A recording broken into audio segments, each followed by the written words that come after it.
Hello दोस्तों, कैसे हैं आप सब। आशा करते होंगे आप बिल्कुल ठीक हैं। आज का जो मेरा वीडियो रहेगा इसमें पढ़ेंगे एमसीक्यू क्वेश्चन के बारे में। ठीक है, तो चलिए स्टार्ट करते हैं आज का वीडियो बिना किसी देरी के। अगर आप हमारे चैनल पर नए हैं तो प्लीज़ चैनल को लाइक करिए, शेयर करिए, सब्सक्राइब करिए और देखते रहिए हमारा यूट्यूब चैनल एग्ज़ाम आरजू क्लासेस, आरजू गवर्नमेंट एग्ज़ाम की। तो देखते हैं आज का पहला क्वेश्चन, संतुलित आहार क्या है। संतुलित आहार क्या होता है। अच्छा, आपके दिमाग में आ रहा होगा कि संतुलित आहार क्या होता है। संतुलित आहार वह होता है ऐसा भोजन जिसको हम ग्रहण करते हैं और हमारे शरीर को ऊर्जा प्राप्त होती है, उसे हम संतुलित आहार की संज्ञा देते हैं। ठीक है, लेकिन यहाँ पर देखिए ऑप्शन में क्या है, रिश्तेदार नहीं होगा, मात्रा से अधिक नहीं होगा, मात्रा से कम नहीं होगा, लेकिन क्या है सभी के लिए से समान। तो ऑप्शन नंबर ए सही हो जाएगा। ठीक है, जिससे डिफॉल्ट ऑप्शन डिपेंडेंट क्वेश्चन है। ठीक, इसलिए इसको आपको ऑप्शन नंबर ए सही होगा।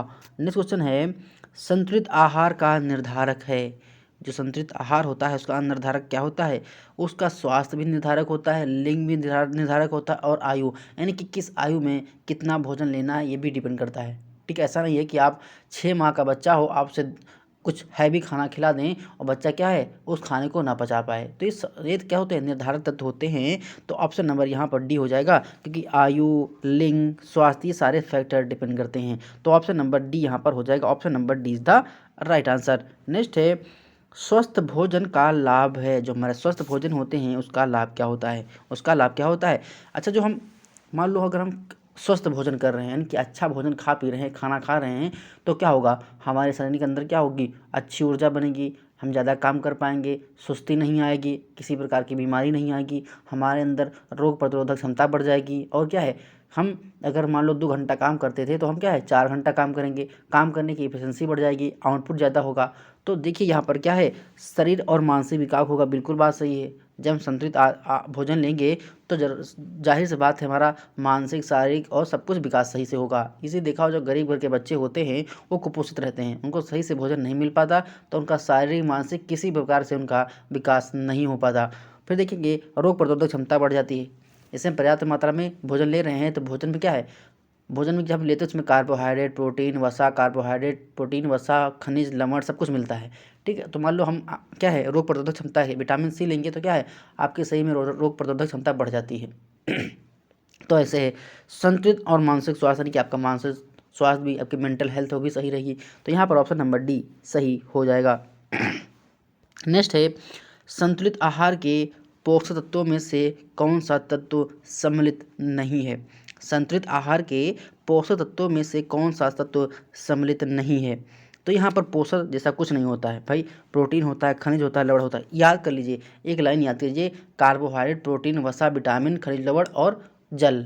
इतनी चीज़ याद रखिए, ये शरीर के लिए आवश्यक होती है। फिर से मैं बोल रहा हूँ, प्रोटीन, कार्बोहाइड्रेट, वसा, विटामिन, खनिज, लवण और जल। इतनी चीज़ हमारे लिए कहीं भी देखने को मिले, ये आप आंख बंद करके मार दीजिए कि ये हमारे शरीर के लिए क्या होते हैं, आवश्यक होती हैं। हम तो रट लिए हैं एक लाइन, प्रोटीन, कार्बोहाइड्रेट, वसा, विटामिन, खनिज, लवण और जल। ऐसा याद करना है, सिंपल सा। तो ऑप्शन नंबर डी यहाँ पर, ये पोषक कुछ नहीं होता है, तो यहाँ पर ही हमारे 3 होते हैं, आवश्यक होते हैं। नेक्स्ट है, उत्तम स्वास्थ्य के लिए आवश्यक है। उत्तम स्वास्थ्य के लिए क्या आवश्यक है भाई, नियमित व्यायाम करें भाई, डेली एक्सरसाइज करेंगे तो हमारा शरीर स्वच्छ एवं निरोग रहेगा। पौष्टिक एवं संतुलित आहार लेंगे तब भी निरोग रहेगा। सारी स्वच्छता, यानी कि हाइजीन है, हम खाना खा रहे हैं, भोजन ग्रहण कर रहे हैं तो साबुन से हाथ धोना है, हाइजीन करना है। तो ये सब चीज़ें होती हैं जो हमारे उत्तम स्वास्थ्य के लिए अति आवश्यक होती हैं। तो ऑप्शन नंबर यहाँ पर देख लीजिए, डी हमारा सही हो जाएगा। नेक्स्ट बात करेंगे, भोजन में ऊर्जा देने का प्रमुख साधन है। भोजन में ऊर्जा देने का प्रमुख साधन है तो क्या होता है, कार्बोहाइड्रेट। जो हमारी ऊर्जा कहाँ से मिलती है, हमको कार्बोहाइड्रेट से मिलती है। ठीक है, तो ऑप्शन नंबर ए हमारा सही हो जाएगा। Option number A is the right answer. Next है, अनाज के अंकुर में भोजन का कौन सा तत्व पाया जाता है। अनाज के अंकुर में भोजन का कौन सा तत्व पाया जाता है। तो अंकुर में ऑप्शन नंबर ए खनिज लवण, बी है विटामिन, सी है प्रोटीन एंड डी हमारा कार्बोहाइड्रेट। तो अगर कोई भोजन अंकुरित हो गया है तो वहाँ पर विटामिन ज़्यादा मिलता है, और अगर हम कोई अंकुरित चीज़ें खाते, से अंकुरित चना हो गया, अंकुरित मूंग हो गया, अगर इसको हम खाते तो हमारे सुपाच्य को, यानी कि हमारे भोजन को सुपाच्य बनाता है, हमारे पाचन तंत्र को मजबूत करता है। इसीलिए लोग क्या करते हैं, अगर आप देखिएगा, अगर आप अंकुरित चना खाते हैं तो आपका है पेट पेट साफ हो जाएगा, फ्रेश होने जाएंगे मॉर्निंग में तो आपका पेट बिल्कुल साफ हो जाएगा। इसीलिए अंकुरित चना क्या होता है, ये हमारे पेट की पाचनशीलता को बढ़ाता है। तो यहाँ पर देखिए अनाज के अंकुर में भोजन का कौन सा तत्व पाया जाता है, तो विटामिन पाया जाता है। तो ऑप्शन नंबर यहाँ पर बी करेक्ट हो जाएगा। नेक्स्ट है प्रोटीन की सूक्ष्मतम इकाई क्या है। जो हमारी प्रोटीन होती हैं ये अमीनो अम्ल के बहुलक होते हैं। मैंने कई बार डिस्कस किया है कि प्रोटीन जो होते हैं हमारे अमीनो अम्ल के बहुलक होते हैं। तो right answer option number B हो जाएगा। अच्छा प्रोटीन क्या होता है, प्रोटीन हमारे शरीर के मसल्स को डेवलप करता है। अगर हमारा कोई अंग फ्रैक्चर हो गया है यानी कि कोई चोटिल हो गया है तो उसकी मरम्मत के लिए कार्य करता है, कोशिकाओं का निर्माण करता है, ऊतकों का निर्माण करता है। तो ये हमारा क्या होता है, प्रोटीन का काम होता है। प्रोटीन मिलता है कहाँ से, जो हमारे डेयरी उत्पाद होते हैं, दूध दही मक्खन और दाल सोयाबीन, यहाँ से प्रोटीन मिलता है। तो ऐसे आप याद रखिएगा। तो यहाँ पर ऑप्शन नंबर बी हमारा करेक्ट हो जाएगा। नेक्स्ट है वसा में घुलनशील। मैंने कितनी बार बताया है कि ए डी ई और की, विटामिन ए विटामिन डी और विटामिन ई और विटामिन के ये हमारे वसा में घुलनशील होते हैं।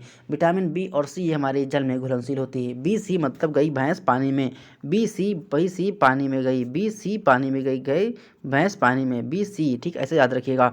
नेक्स्ट है विटामिन डी प्राप्त करने के लिए निःशुल्क स्रोत क्या है। भाई निःशुल्क स्रोत क्या है, विटामिन डी आप हम कहाँ से, बिना पैसे के विटामिन डी कहाँ से मिलती है, बिना पैसे के विटामिन डी हमको सूर्य की किरणों से मिलती है। तो ऑप्शन नंबर सी सही हो जाएगा। अब बात करेंगे विटामिन डी की कमी से होता कौन सा रोग है। तो विटामिन डी की कमी से रिकेटस रोग होता है बच्चों में, और बड़ों में क्या होता है, ऑस्टियोमलेशिया होता है। तो एक बार एग्जाम में क्वेश्चन पूछा गया था कि विटामिन डी की कमी से होने वाला रोग जो वयस्कों में होता है उससे हम क्या बोलते हैं, उससे हम ऑस्टियोमलेशिया बोलते हैं, और बच्चों में रिकेटस बोलते हैं, रिकेटस या सूखा रोग बोला जाता है।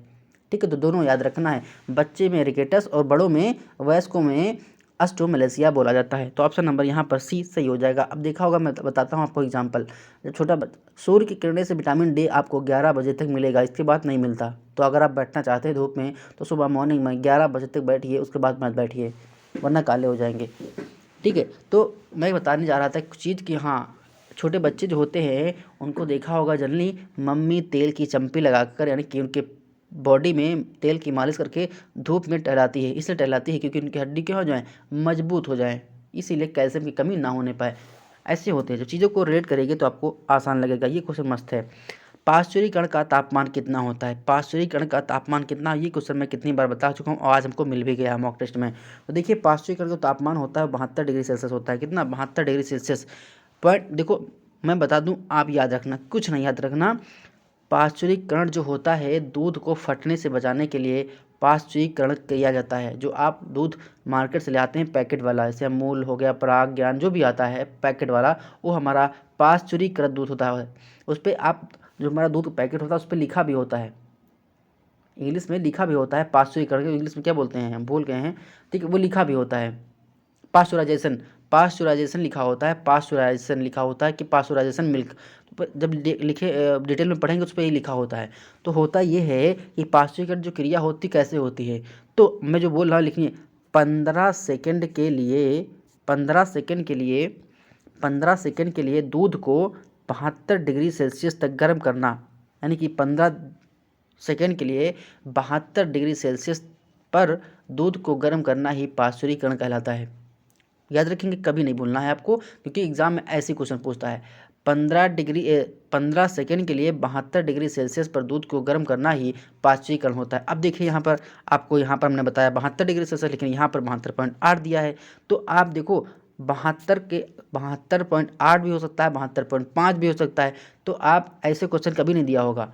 देखो यहाँ पर 32 कितना अंतर है, यहाँ पर 58 कितना अंतर है, यहाँ 58 कितना 98 कितना अंतर है। तो 72 के कहीं 72.2 दिया होगा, 72, तो आप जनरली 72 डिग्री सेल्सियस आंसर लगाएंगे। लेकिन यहाँ पर ऑप्शन नंबर डी सही होगा क्योंकि 72.8 दिया, इसके अलावा कोई अगल बगल में है नहीं अप्रॉक्सीमेटली। तो ऑप्शन नंबर डी हमारा सही हो जाएगा। ये क्वेश्चन मैंने कई बार बताया है।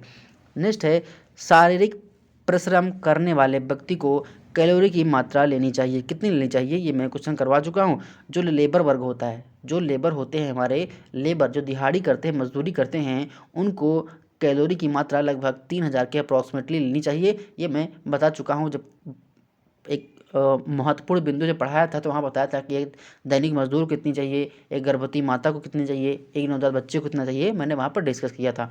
ठीक, तो ऑप्शन नंबर सी सही हो जाएगा। यहाँ पर option number see the right answer. मैं तो भूल ही गया, आज के मैरी क्रिसमस डे है, तो आप सभी को हमारी तरफ से हैप्पी क्रिसमस डे।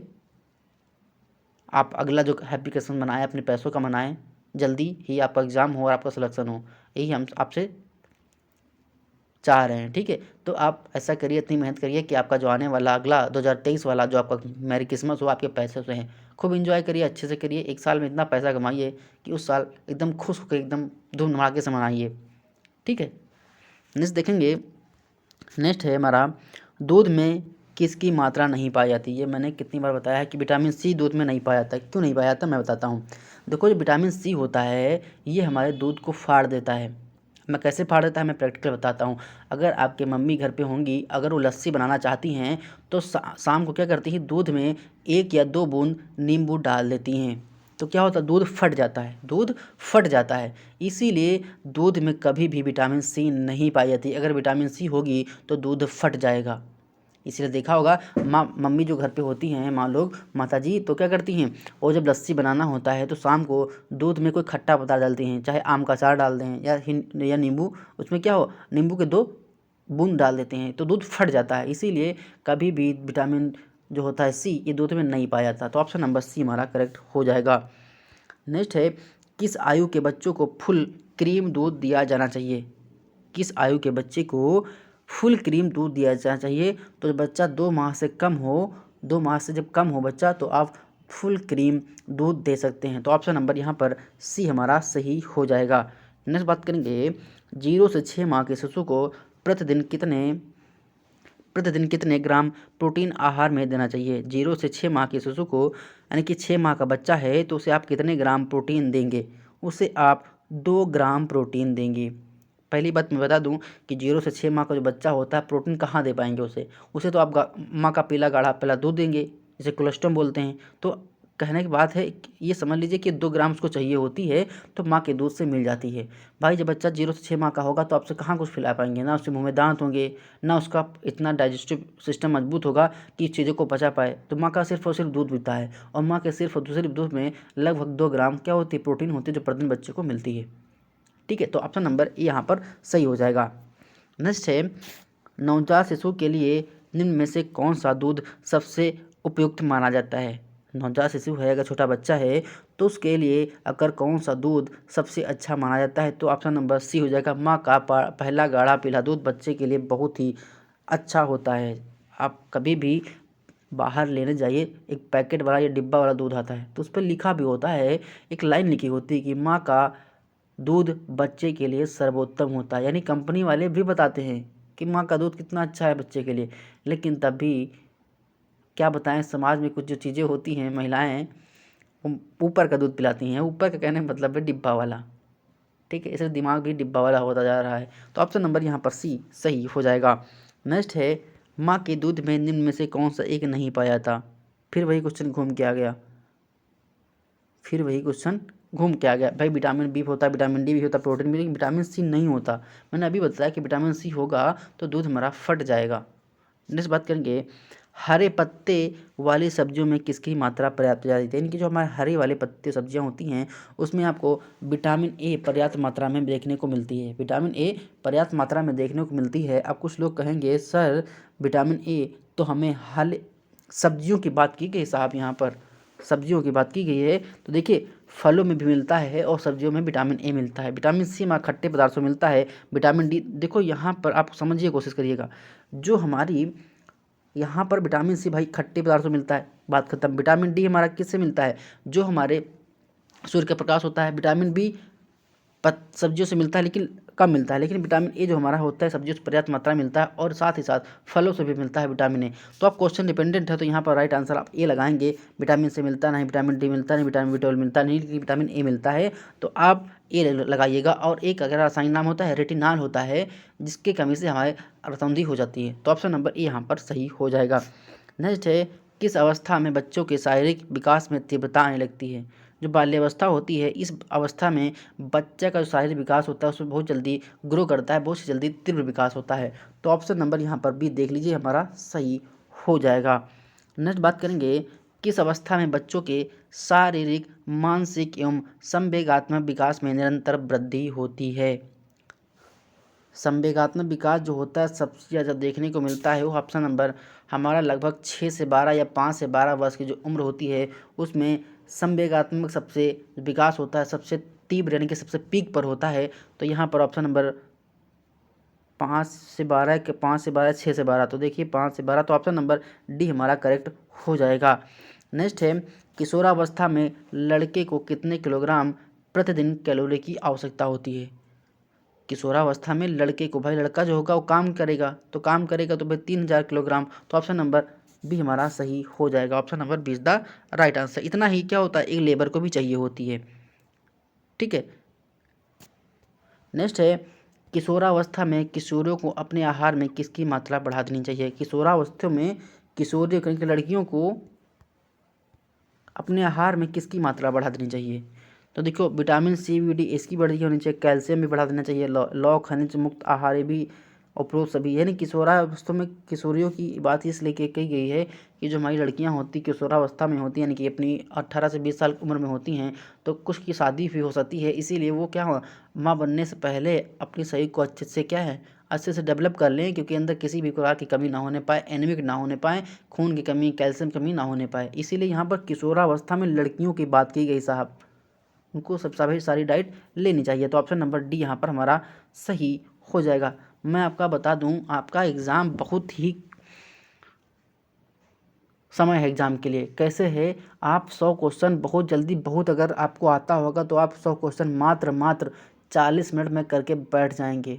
ठीक है, क्योंकि आपको क्वेश्चन आता होगा, क्योंकि आपको इसमें कोई मैथ जैसा तो है नहीं, ना तो रीजनिंग जैसा कोई सब्जेक्ट है जो आपको लगाना है। आपको क्वेश्चन आता है, आपने पढ़ा उसका आंसर दे दिया, आपने पढ़ा उसका आंसर दे दिया। इसलिए आपको क्वेश्चन ईमानदारी के साथ अच्छे से आँख खोल के एकदम अच्छे से पढ़ना है, कभी भी गलती नहीं करनी है। अगर गलती हो गई तो आप क्या है, आप माइनस कर जाएंगे, लेस कर जाएंगे। इसीलिए आपको पूरा क्वेश्चन पढ़ना है, अच्छे से पढ़ना है, कोई जल्दबाजी नहीं करनी है। आपके पास पर्याप्त समय है एग्जाम के लिए, ठीक है, जल्दबाजी कभी भी मत करना। नेक्स्ट है प्रौढ़ावस्था में अधिक क्रियाशील व्यक्तियों को प्रतिदिन कितनी कैलोरी की आवश्यकता होती है। प्रौढ़ावस्था की बात की गई है तो यहाँ पर प्रौढ़ावस्था में अधिक क्रियाशील व्यक्तियों को प्रतिदिन कितनी कैलोरी की आवश्यकता होती है। इस क्वेश्चन का आंसर आप कमेंट बॉक्स में बताइएगा, क्योंकि मैं एक बार क्वेश्चन करवा चुका हूँ कि प्रौढ़ावस्था में, बाल्यावस्था में, गर्भवती और शिशु को कितनी प्रोटीन लेनी चाहिए, कितनी कैलोरी चाहिए। नहीं, देखते हैं Indian medical council of medical research के अनुसार गर्भावस्था के दौरान महिला को प्रतिदिन कितनी कैलोरी की आवश्यकता पड़ती है। तो वहाँ पर एक्स्ट्रा कैलोरी, लगभग एक्स्ट्रा कैलोरी 300 किलो कैलोरी की आवश्यकता होती है, कैप्सूल की आवश्यकता होती है। तो ऑप्शन नंबर बी हमारा यहाँ पर करेक्ट हो जाएगा। ये मैं क्वेश्चन करवा चुका हूँ। एक गर्भवती महिला को प्रतिदिन समय से लगभग 8.5 ग्राम कैलोरी देनी चाहिए। कितनी देनी चाहिए? 10 ग्राम। तो ऑप्शन नंबर ए हमारा सही हो जाएगा। नेक्स्ट है स्तनपान कराने वाली महिलाओं को प्रतिदिन 8.5 ग्राम एस्कॉर्बिक एसिड दिया जाना चाहिए। कितना देना चाहिए? Option number B ascorbic acid मतलब विटामिन सी। विटामिन सी मतलब क्या है? उसकी रोग प्रतिरोधक क्षमता को बढ़ाना है। अगर आप विटामिन सी पर्याप्त मात्रा में ले रहे हैं तो कोई आपको वायरल संक्रमण जल्दी नहीं होगा। क्यों नहीं होगा? क्योंकि विटामिन सी में अत्यधिक मात्रा में रोग प्रतिरोधक क्षमता होती है। ठीक है, तो ऑप्शन नंबर यहाँ पर बी सही हो जाएगा। आप पर्याप्त मात्रा में अगर विटामिन सी का सेवन कर रहे हैं तो आपको सर्दी जुकाम बहुत कम होगा, बहुत रेयर केस में होगा, जल्दी नहीं होगा। नेक्स्ट है वृद्धावस्था में एक पुरुष को प्रतिदिन कितनी कैलोरी की आवश्यकता होती है। कितनी कैलोरी की? तो वहाँ पर ऑप्शन नंबर डी 21 कैलोरी की आवश्यकता होती है। अच्छा, आप लोग कमेंट बॉक्स में बताइएगा आप जिस डिस्ट्रिक्ट से बिलोंग करते हैं आप उस डिस्ट्रिक्ट की खासियत लिखिएगा। जैसे हमारा क्या है, अभी मैंने बात की थी आंवला खट्टे पदार्थ की, इस वक्त क्या है प्रतापगढ़ जो हमारा है आंवला की नगरी को प्रतापगढ़ के बोलते हैं। आंवला की नगरी को प्रतापगढ़ बोलते हैं। जो जो इस वीडियो को देख रहे हैं, जो भी डिस्ट्रिक्ट से बिलोंग करते हैं, अपने डिस्ट्रिक्ट की खासियत लिखिएगा। जैसे क्या है संगम नगरी इलाहाबाद, ठीक है, आंवला नगरी प्रतापगढ़, चूड़ी का शहर फिरोजाबाद, ठीक है, इत्र की नगरी कन्नौज, बाराबंकी शायद अफीम के लिए फेमस है। ऐसे लिखिएगा अपने जो भी डिस्ट्रिक्ट से बिलोंग करते हैं उस डिस्ट्रिक्ट का क्या चीज़ फेमस है और किस डिस्ट्रिक्ट से नाम से जानी जाती है। लखनऊ मोहब्बतों का शहर, शायद ऐसे कुछ है, नवाबों का शहर लखनऊ। तो ऐसे भी आप अपने अपने डिस्ट्रिक्ट की खासियत लिखिएगा, अपने डिस्ट्रिक्ट जो आपका डिस्ट्रिक्ट है वो किसके लिए फेमस है।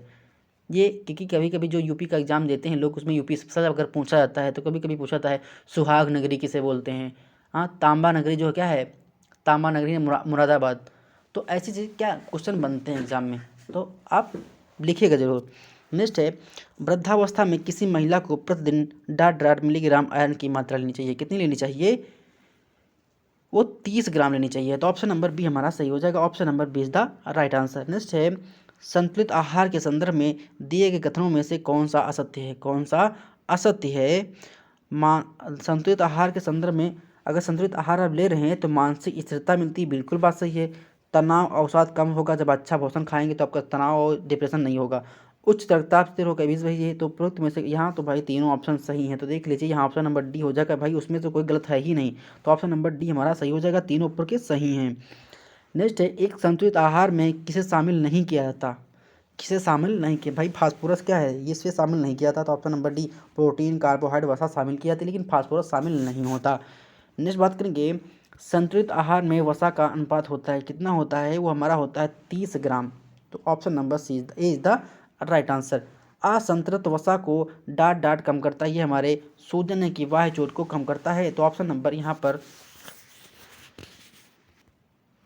देखो, असंतृप्त वसा होती, अनसैचुरेटेड फैट होती, हमारे उच्च रक्तचाप को कम करती है, यानी कि हाई ब्लड प्रेशर को कम करती है। तो यहाँ पर ऑप्शन नंबर सी हमारा सही हो जाएगा। ठीक है, नेक्स्ट देखेंगे, मांसपेशियों और रक्त कोशिकाओं के लिए किसकी आवश्यकता होती है? मांसपेशियों और रक्त कोशिकाओं के लिए किसकी आवश्यकता होती है? तो हम वहाँ पर प्रोटीन लगाएंगे। तो ऑप्शन नंबर सी हमारा करेक्ट हो जाएगा। Option number C is the right answer. Next question देखेंगे क्या है, नियमित व्यायाम करने वाले लोगों को संपूर्ण संतुलित आहार में किसे शामिल करना चाहिए? भाई जो लोग नियमित एक्सरसाइज करते हैं, व्यायाम करते हैं और प्रोटीन भी लेंगे, वसा भी लेंगे, कार्बोहाइड्रेट लेंगे, विटामिन लेंगे, तो देखिए यहाँ पर कार्बोहाइड्रेट भी है, वसा भी है, प्रोटीन भी है। तो ऑप्शन नंबर डी हमारा करेक्ट हो जाएगा। नेक्स्ट है, शरीर का वजन बढ़ाने में सहायक भूमिका निभाती है। जब आप कार्बोहाइड्रेट लेंगे तो आपकी जो सहायक भूमिका निभाती है, शरीर का वजन बढ़ाता है। कौन बढ़ाता है भाई? फैट जब बढ़ेगी तो आपके शरीर का वजन बढ़ जाएगा, आपके शरीर का वजन बढ़ जाएगा। तो देखिए यहाँ पर शरीर का वजन बढ़ाने में सहायक भूमिका निभाता है वसा। जब फैट बढ़ेगी वजन बढ़ जाएगा। तो ऑप्शन नंबर यहाँ पर बी सही हो जाएगा। नेक्स्ट है, मोटापा का लक्षण क्या है? मोटापा क्या है? हाइट कम होगी, वजन ज़्यादा होगा, वही आपका मोटापा होगा, यानी कि पेट आपका बाहर निकल आएगा, हाइट कहाँ है? कम है। तो ऑप्शन नंबर ई हमारा सही हो जाएगा। हाइट कम, वजन ज़्यादा मोटापा का लक्षण होता है। नेक्स्ट है, लगातार बैठे रहने से डाट बढ़ता है। क्या बढ़ता है? बैली फैट होती है, एक बैली फैट होती है। बैली फैट मतलब यह है कि आप लगातार बैठे हैं चेयर पर, कोई 10 साल से, कोई अगर शॉपकीपर है वो एक ही स्थान पर 10 साल से बैठ रहा है, तो उसमें बैली जो पेट निकल आता है उसे हम बैली फैट बोलते हैं। क्या बोलते हैं? बैली फैट है कि नहीं? काम करते करते बैठा था बंदा, 10 साल से कंटिन्यू शॉप पे बैठा है अपनी एक ही चेयर पे, तो क्या है, उसका फैट बढ़ गया, उसका फैट बढ़ गया, उसे हम बैली फैट बोलते हैं। तो ऑप्शन नंबर यहाँ पर भी हमारा सही हो जाएगा, उसे हम बैली फैट की संज्ञा देते हैं। ठीक है, नेक्स्ट हमारा है, सामान्य व्यक्ति का वजन बढ़ता है। सामान्य व्यक्ति का वजन बढ़ता है, कब बढ़ता है? ज़्यादा मीठा सेवन करने से, बिल्कुल बात सही है। डायबिटीज जो पेशेंट होते हैं अधिकतर मोटे होते हैं, ये भी सही है। स्ट्रेस लेने से, यानी कि जब व्यक्ति स्ट्रेस लेता है, यानी कि तनाव होता है, एंजाइटी होती है, तब भी उसका वजन बढ़ जाता है। तो ऑप्शन नंबर डी हमारा सही हो जाएगा। नेक्स्ट है, मानव शरीर का सामान्य वजन बना रहता है। सामान्य वजन बना रहता है। तो देखिए, असंतृप्त वसा लेने से बढ़ता है, बिल्कुल बात सही है। फाइबर सेवन करने से ये भी सही है, व्यायाम करने से ये भी सही है। तो ऑप्शन नंबर डी हमारा सही हो जाएगा। नेक्स्ट है, शुगर और कैलोरी बर्न करने से क्या होगा? बर्न करने से क्या होगा? वजन घटेगा। यानी कि अगर आप कैलोरी को बर्न कर रहे हैं तो आपका शरीर में कभी भी वजन बढ़ेगा नहीं, तो वजन हमेशा घटेगा। तो ऑप्शन नंबर बी हमारा सही हो जाएगा। जो लेबर वर्ग होते हैं वो खाना भी खूब खाते हैं और काम भी करते हैं, इसलिए बहुत कम मोटे होते हैं। मोटे वही लोग होते हैं जो खाना तो खूब खाते हैं लेकिन कुछ काम नहीं करते। इसीलिए वजन घटाने के लिए क्या, मॉर्निंग वॉक करेंगे, वो करेंगे, वो करेंगे, दुनिया भर की नौटंकी करेंगे। तो इससे अच्छा काम करो, अच्छे से दबा के क्या है, आप अच्छे से वजन भी घटेगा, बढ़ेगा नहीं। नेक्स्ट है, निम्न में से किसका सेवन करने से वजन घटता है? किसका सेवन करने से आपका वजन घटता है? तो आप अगर प्रोटीन का, विटामिन वजन घटता है, वसा कार्बोहाइड्रेट भी बढ़ेगा, वसा भी प्रोटीन। प्रोटीन से मसल्स डेवलप होते हैं, विटामिन सब कुछ अच्छा है। तो देखो निम्न में से किसका सेवन करने से वजन घटता है? कार्बोहाइड्रेट लेंगे बढ़ेगा, वसा भी लेंगे बढ़ेगा, विटामिन में मतलब भोजन आ गया, इसका कोई मतलब न घटता न बढ़ता है, तो प्रोटीन से घट जाएगा, इसमें केवल आपकी मसल डेवलप होंगी, तो ऑप्शन नंबर ए यहाँ पर सही हो जाएगा। नेक्स्ट है ओवर ईटिंग से व्यक्ति का बढ़ता है। अगर ओवर ईटिंग कर रहे हैं कि खाना ज़्यादा खा रहे हैं तो अब आपका वजन बढ़ जाएगा, जाहिर सी बात है, ओवर ईटिंग मतलब ज़्यादा खाना खा रहे हैं। नेक्स्ट है डायबिटीज मधुमेह को नियंत्रित करने वाला हार्मोन है, उसे भाई इंसुलिन हार्मोन कहते हैं। इंसुलिन हार्मोन निकलता कहाँ से? हमारा एक अग्न्याशय की बीटा कोशिकाओं से हमारा इंसुलिन नामक हार्मोन स्रावित होता है, और यह जब हार्मोन हमारा स्रावित होना बंद हो जाता है तो पुरुष या महिला में शुगर हो जाती है, यानी कि शुगर का पेशेंट हो जाता है, डायबिटीज या मधुमेह का शिकारी हो जाता है। एक और बता दूं, जिन लोगों को पीडीएफ चाहिए तो वीडियो का डिस्क्रिप्शन बॉक्स में टेलीग्राम चैनल का लिंक है, आप उस पर क्लिक करके हमारे टेलीग्राम चैनल जुड़ सकते हैं और वहां पर आपको पीडीएफ मिल जाएगी। पीडीएफ को आप डाउनलोड करके प्रिंट आउट करके भी पढ़ सकते हैं, ठीक है। नेक्स्ट देखेंगे मुंड स्विंग्स का संबंध है। मुंड स्विंग्स का संबंध है, ये एक प्रकार की क्या होती है? मस्तिष्क में होने वाली बीमारी होती है, यानी कि मानसिक बीमारी होती है मूड स्विंग्स। मूड यानी कि नाम से है क्या मूड, आप इसको रेड कर लीजिए। मूड मतलब मूड स्विंग कर रहा है, यानी कि आपको परेशान कर रहा है। स्विंग मतलब होता है झूलना, यानी कि आपका दिमाग क्या है? झूल रहा है, यानी कि आपकी बीमारी क्या है? मानसिक बीमारी है, तो ऑप्शन नंबर बी हमारा सही हो जाएगा। नेक्स्ट है निम्न में से कौन सा कथन असत्य है? असत्य है मोटापा की समस्या शहरों में अधिक होती है, भाई बिल्कुल सही है। जो ग्रामीण की अपेक्षा जो शहर में लोग होते हैं वो मोटापा से ज़्यादा ग्रसित होते हैं। नेक्स्ट हमारा है डायबिटीज़ से मरीज शहरों में अधिक मिलते हैं, जब मोटापा होगा तो डायबिटीज़ के पेशेंट होंगे, सही है। भारत में मनोरोगियों की संख्या लगातार बढ़ रही है, बिल्कुल भाई, सभी लोग क्या है? जॉब नहीं मिल रही है, परेशान हैं, बेरोजगार हैं, परेशान हैं, सब क्या है? सब परेशान हैं। नेक्स्ट है व्यायाम से मोटापा की समस्या दूर नहीं होती, गलत होती है, तो यही पर असत्य है हमारा कथन, तो ऑप्शन नंबर डी हमारा सही हो जाएगा। आशा करते हैं आपको वीडियो पसंद आएगा, तो प्लीज़ वीडियो को लाइक करिए, शेयर करिए, सब्सक्राइब करिए और देखते रहिए हमारे यूट्यूब चैनल, और मनाइए आज का हैप्पी मैरी क्रिसमस सभी को। मिलते हैं नेक्स्ट वीडियो में, धन्यवाद, शुक्रिया, आपका दिन शुभ हो, मंगलमय हो।